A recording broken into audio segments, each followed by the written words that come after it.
भाजपा ने केंद्र सरकार के खिलाफ महिला तृणमूल कांग्रेस ने मौन जुलूस निकाला। भाजपा ने केंद्र सरकार पर मनमानी और साजिश का आरोप लगाते हुए महिला तृणमूल कांग्रेस ने फालाकटा ब्लॉक में मौन जुलूस निकाला। महिला तृणमूल कांग्रेस ने फालाकटा के स्टेशन फुटबॉल मैदान से मौन जुलूस शुरू कर पूरे इलाके की परिक्रमा की। চলো পাল্টাই কর্মসূচি এটা কি একটু যদি বলেন।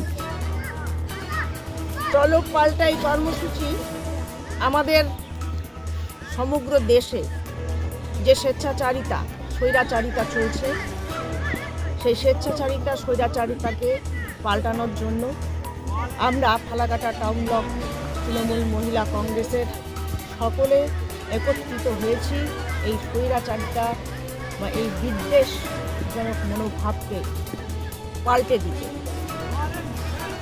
মানুষের আমরা এই বার্তা দিতেই চাই যে আগামীতে আমাদের ভারতবর্ষ যেন একটি সোনার দেশে রূপান্তরিত হয়, সেই উদ্দেশ্যে আমরা দিদির হাতকে শক্ত করতে আমাদের এই কর্মসূচি চালু করা হয়।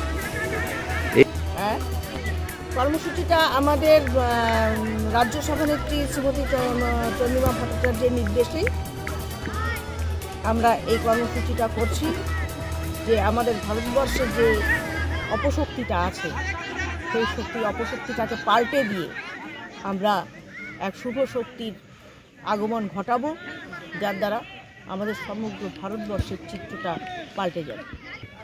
তার জন্যই আমরা আজকে এই মৌন মিছিলের মধ্য দিয়ে সবাই যেমন মিছিলের মধ্যে স্লোগান দেয়, উত্তেজনামূলক কথা বলে, আমরা আজকের মিছিলে সেটা না করে আমরা মৌন মিছিল করে আমরা ভারতবর্ষের মানুষকে একটা দিক দেখাতে চাই যে বিদ্বেষ নয়, স্বৈরাচারিতা নয়, শান্তি শৃঙ্খলা বজায় রেখে আমাদের ভারতবর্ষের সমস্ত মানুষ ভালো থাকে। আমার নাম সুতপা ভদ্র, ফালাকাটা টাউন ব্লক মহিলা তৃণমূল কংগ্রেসের সভাপতি।